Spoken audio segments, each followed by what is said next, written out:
everyone, and welcome to episode 43 of What to Think, VentureBeat's weekly technology podcast. I'm Dylan Tweeney, the editor of VentureBeat. I'm here with Mark Sullivan, writer, one of VentureBeat's many talented writers and reporters. This week, we're going to be talking to the Chief Digital Officer of American Eagle Outfitters, clothing retail store, purveyor of jeans to young folk everywhere.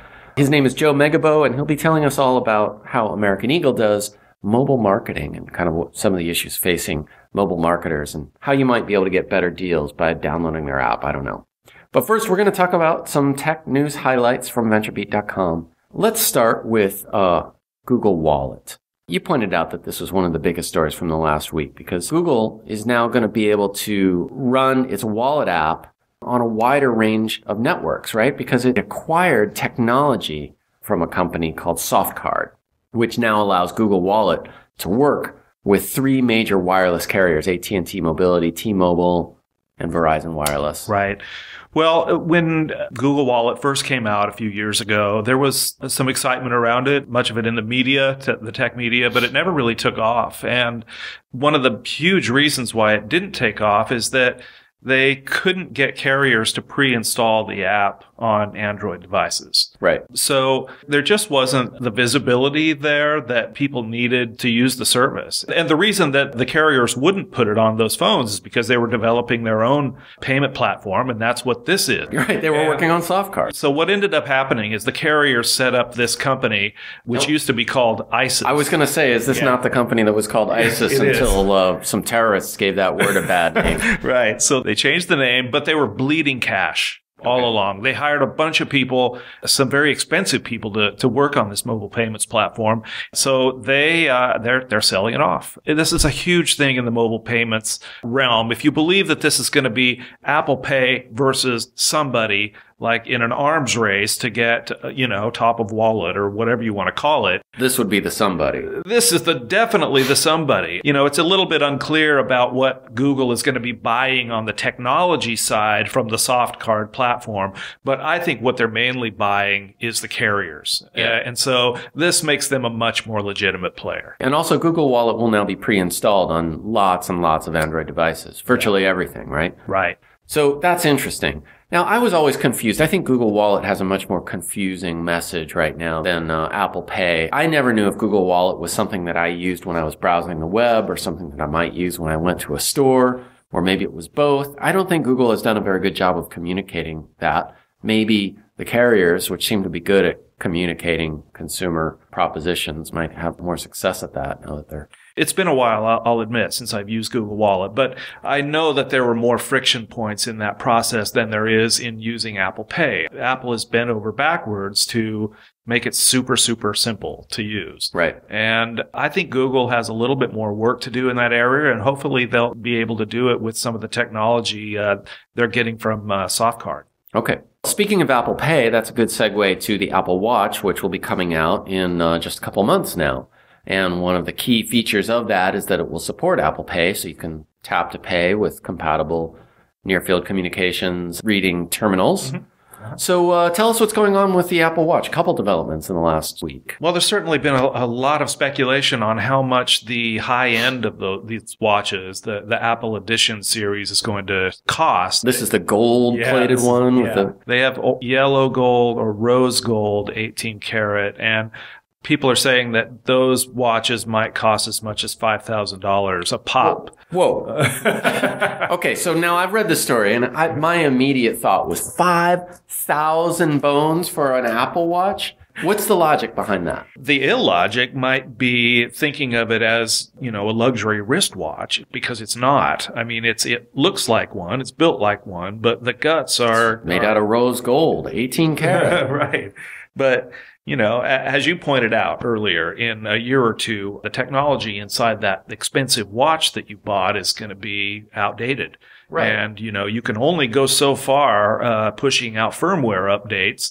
But, later on, even physically, it's going to be a thinner watch eventually. There's going to be changes. So it's, you've dumped $5,000 on this watch that's out of date in a few years. And that's just a dumb investment unless you have a lot of cash laying around. Whereas if I spent $5,000 getting a quite nice Omega Seamaster, it would still be just as classy and ticking just fine 5 years from now or 10 years from now. I could give it to my kids. The Apple Watch puts us in this weird situation that I think we're going to be seeing more and more and more, is this sort of nexus between technology and fashion and jewelry. And, you know, where does one stop and the other one begin? I sort of welcome that because I think technology should be more exciting to wear. And I think there probably is a market for more fashionable wearable tech like this. But it just seems that that price point in particular seems really high, especially since you can't swap out the guts of the watch. It's always going to be the same watch, right? Yeah, it's always going to be the same watch. We'll see. Okay, now the other news I wanted to ask about was apparently Apple has backpedaled a little bit on some of the health features of the Apple Watch. Yeah. One of the things we were really excited about when we first saw it is they have some pretty heavy-duty sensors on the back. I mean, they're large, right. They're visible light. There's actually two types of sensors back there. There's infrared light and then visible light, white light. So it can check your pulse and blood oxygenation and things like that, right? That was what we heard at first, that it would do things like blood pressure. Even it was going to use those sensors to find blood sugar levels, blood oxygen levels. And this is one of the things that the healthcare community was kind of getting excited about because, you know, Apple likes to talk about this idea of sharing your biometrics data with your doctor. But as it turns out, these features like the blood oxygen, blood sugar, blood pressure, just unreliable data. For people that look at this from sort of a health point of view, this was a huge development and a huge disappointment after all the things that we heard about how badass these sensors were on the back of this watch. Well, what does that leave? So will it still be able to check your heart rate? Yeah. Okay. Yeah. It just puts it down on a level with all the other fitness watches down there, from Misfit to Timex. You know, it'll be a fine fitness watch. The software will look pretty. But we were promised something more. Right. Come on, Apple. Well, this is not unusual for Apple. They're not beyond pushing off features if they don't feel like they're completely bulletproof, or at least 90% bulletproof. You know, Maps accept it. Yeah. You've got to respect that. Yeah. Huge criticism of a lot of the wearables out there is there's so much variance between the data that or the measurements they take. So you know somebody's wrong. So it's kind of cool that Apple is saying, okay, we're going to insist on this being right before we put it in the product. Okay. Well, let's segue to another luxury product and just quickly talk about some very, very lucky Chinese tech startup workers. There's a company which doesn't seem to have an English name, but the translation is something like Wi-Fi Master Key. It's a startup in China backed by a big game developer and game publisher called Shanda. Apparently, it's traditional to give out corporate annual bonuses at around the time of the Chinese New Year, which is right about now. And employees of this company are getting Teslas. Yeah, they're going to spend about $5 million. That's exactly right. Giving Teslas to everyone who worked at the company for 4 months or more. So, yeah. Happy New Year. Yeah. They're not going to lose any of those employees unless somebody dies. You know, it's like the year-end bonus has really changed. I mean, it used to be just mooncakes, right? Yeah, exactly. I think we got some mooncakes at the VentureBeat office. They might be from last year, though, so I'm not sure I would still eat them. Yeah, it's the thought that counts. That's right. All right, well, for all this and more tech news, you know where to go, and that would be VentureBeat.com. Before we go to our guest interview, though, I want to take a minute to thank our sponsor, which is New Relic, which helps customers make sense of billions of data points about millions of applications in real time. More than 250,000 users leverage New Relic's comprehensive cloud-based solution to monitor their apps, analyzing more than 690 billion data points per day across more than 4 million application instances. New Relic provides powerful insight into your overall environment, from the web to native mobile apps and more, and you can learn more at newrelic.com. And now I'd like to welcome Joe Megibow. He's the Chief Digital Officer for American Eagle Outfitters. You guys are a retailer of clothing, and you're all over the country. You have, I think, nearly 1,000 locations, right? First of all, thank you for having me, and hello. Yeah, we're a very large retailer, actually, about $3.5 billion in size. In the States, we've got about 900 stores. Worldwide, it's closer to 1,100. Really consisting of the American Eagle brand, which is a very, very large brand for primarily 15 to 25-year-olds. Yep. Jeans is our number one product. Yep. We sell a lot of denim. We actually, to that market, sell more denim than anyone. No kidding. Okay. You know who the large denim players are. We've got them all beat in this segment, which is just a great thing in terms of our brand health and product quality. We also have a women's intimates brand that's been growing as well called Aerie, which is a slightly different customer, but an interesting digital play as well. Yeah, what's the digital aspect of American Eagle's? Well, first, if you step back on what we're doing and just say, okay, our customer is 15 to 25-year-olds. They are phone users. These are the digital natives, and they are going to be ahead of us no matter how fast we move. Fashion itself has its fickle elements. You know, what's happening in technology is shifting as well in a lot of profound ways. You know, even just what's fashionable around technology. I mean, when I was a kid, if I was playing with technology, it was more of an ostracizing moment. Now technology is front and center in fashion, and you know what device you have is a fashion statement. How you accessorize a fashion statement. So just technology itself is part of fashion, which is just kind of a crazy thing to think about given my childhood. But how this age demographic engages with technology for communication, for inspiration, for sharing. The mall isn't where you go to shop anymore. Your device is where you go to shop, and you're not shopping on the weekends or after school or after work. You're shopping 24/7. I mean, you're always in shopping mode. So that describes my daughter pretty accurately. Yeah, and those of us who have almost kids in that demographic. in these teens know this quite well. The trick in any business is how do you get in front of your customer? How do you reach them? And it used to be pretty straightforward. I mean, if you were a mall-based specialty retailer, it was a real estate strategy. Get in the best malls, the right malls, the best locations in the stores, and then present yourself as relevantly as possible within those markets. And reaching the customer has taken on whole new challenges when by the time they get to the store, they've already been online. And the question is, how have you reached them? How did you acquire them into the brand? What are you saying to them? How are you representing the brand long before they ever set foot in the store? That brings up a question we were talking about just before we started recording here, which is the question of attribution. How do you tell what's actually working when you're marketing online? So tell us kind of about what the state of the art for attribution is, right? The state, before we get into state of the art, but the state is not very pretty right now. I actually think it's one of the most significant challenges in marketing right now.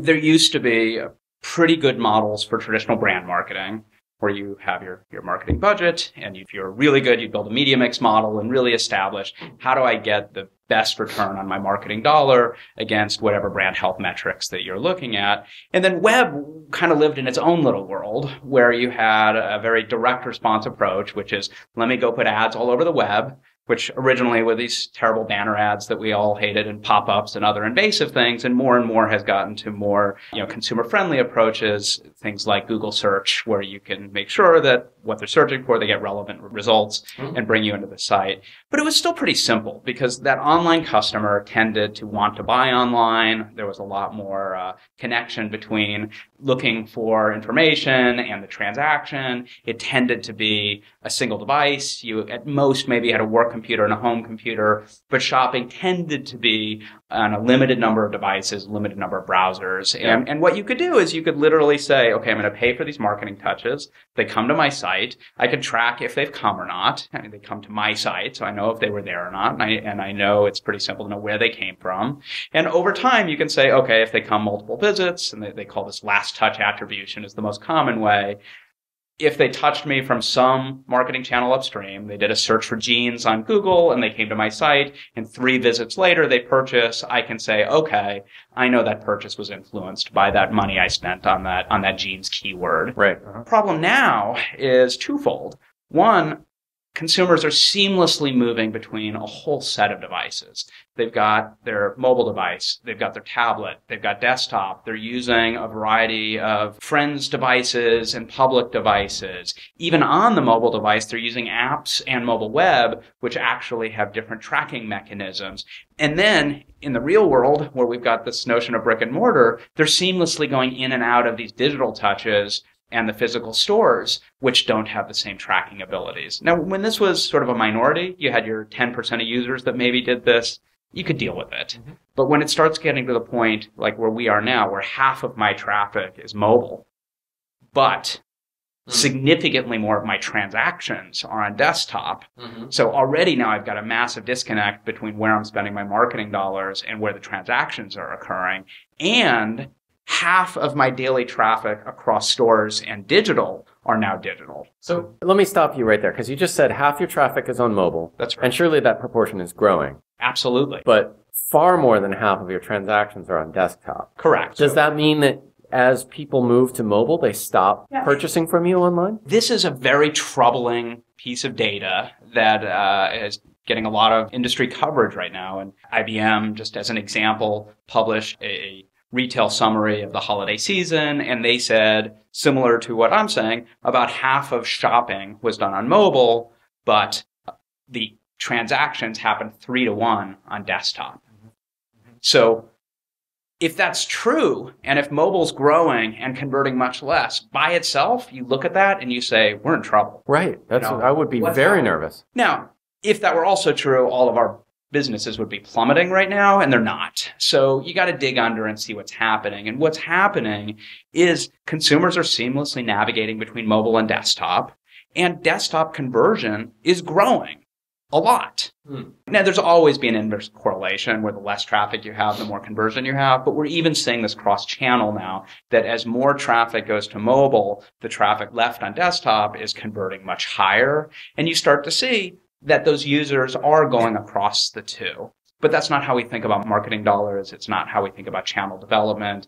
Most of what we do tends to be very myopically focused on that specific channel, and it's not how the consumer is behaving. And the tracking mechanisms that are tried and true don't account for this kind of cross-channel behavior. So is it something as simple as my phone being a research device and my desktop computer being a buying device? I actually think a lot of it is just around context. So mobile, you used to have to, if you're at work, you're in front of your computer, and a lot of shopping did happen at work just because of that. But at home, your desktop computer was mounted in your office or in your kitchen or somewhere, and you had to go to the computer, and these sessions were very different.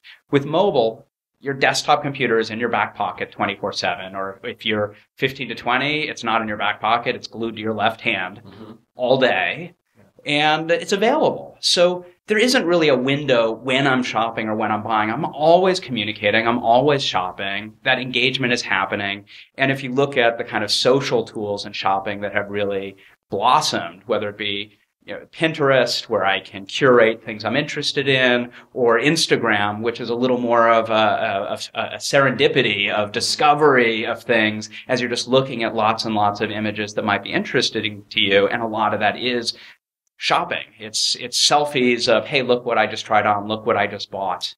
It's the sharing of that, and that drives a lot of inspiration. So that's all mobile, and that is happening whether they intend to buy on that mobile device at that moment in time or not. Yeah, that's like a third thing, and a really powerful thing. Because it involves getting recommendations and feedback from your friends who you trust and make buying decisions based on what they say. That actually gets into a whole nother layer of challenges, which is as you get into more brick and mortar traditional type of products, like clothing.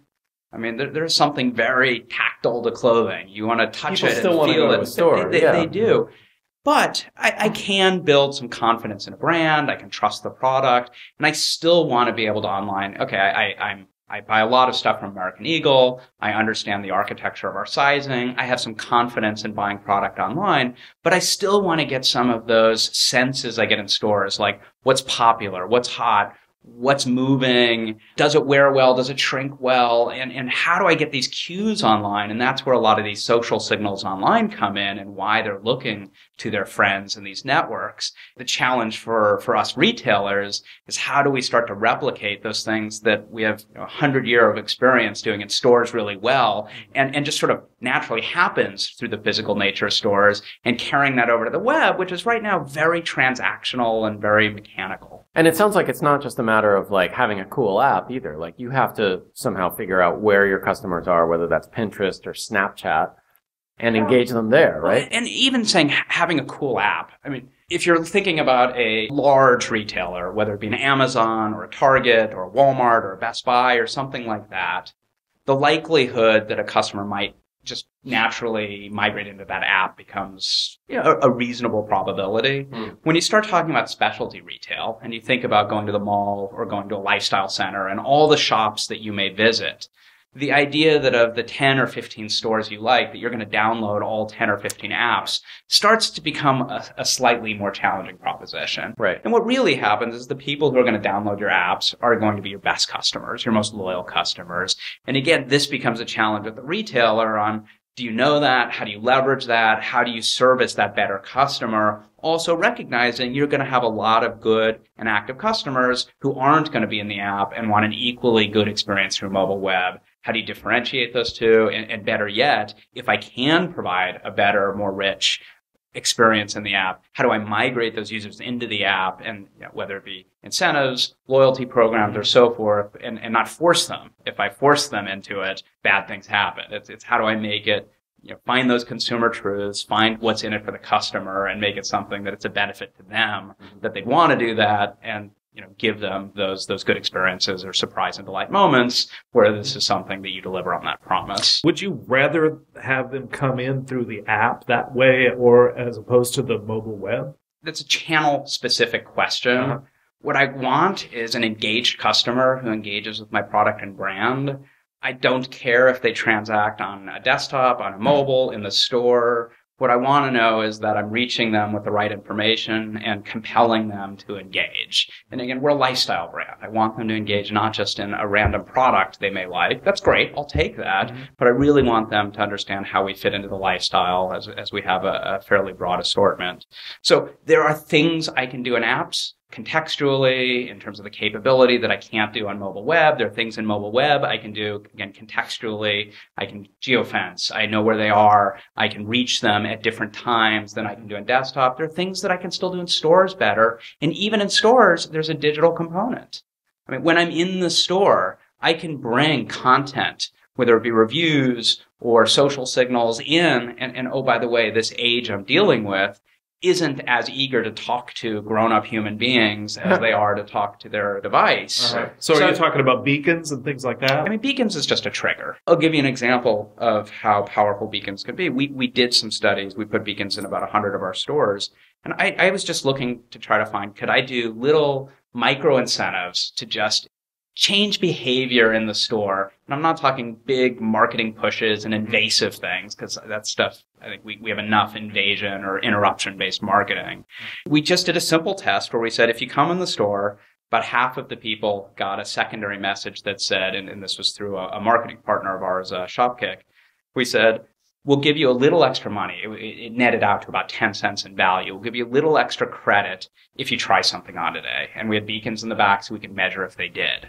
And the beacons helped establish who was in and who wasn't. And we doubled the traffic to the fitting room from just this little, just by giving people a dime. Well, it's not quite how it was positioned. Right, but I mean, a virtual. But if you really currency. step back in this currency, it was about 10 cents worth of value. Amazing. And again, to me, it's just, how do you get that right message at the right context at the right time? It doesn't take much if it's relevant. That's retailing 101. It's using these technologies in new ways. Do you find with this demographic that they are very concerned about, I mean, is trust an important issue in terms of privacy or dealing with using their information responsibly or not tracking them or not being creepy? Like, is that an issue for them or not? I'd say it's an issue with everybody. If you, the creepy factor, again, it comes down to just being relevant. If I start showing stuff to you that you don't know how I would know that or that you're not expecting that, I've crossed the line. I think the younger generations are more willing to share information in general if there's some value to them, some incentive. However, we've been surprised in some of the research we've done how much the influence of a parent has on the child, especially as it involves with payments. And we've seen a very high degree of, call it conservatism, or of even some fear over online transactions, which I can only imagine must come from, just good parenting of trying to teach these new credit owners how to manage their credit card. And also consider where most adults have many credit cards. Most people in this demographic typically at most have one. Mm-hmm. So, I mean, it's a very different kind of relationship and engagement. You were talking about this sort of parental guidance in the context of payments and things, but what about just PII? personally identifiable information? Do you feel parents are sort of cautioning kids against giving information online? I'm sure they are. I don't have any data to say either way. I mean, in our business, I'll give you an example. It wasn't that uncommon, and in fact, on our site, we had this when I joined the company, that if you just wanted to sign up for like our mailing lists to get our offers or coupons, that we would ask for a ton of information up front. Birthday, zip code, and all this stuff. And we've peeled all that back. We've said, if someone just wants to get that, great. Obviously, we need their email address because we need a way to email it to them. I mean, that's sort of the minimum price of admission. We got to have a way to get it to you. But beyond that, it's then how do we earn, whether you sign up for the loyalty program or other sweepstakes or other things where you say, hey, if you give us a little more information, you get something in return, rather than having sort of these paywalls of sorts up front where you got to give all this information to get in. You know, that's a much better experience for the customer. So I'd say, we're not hearing anything different in this demo. I think we're trying to be as respectful as possible of a customer's information.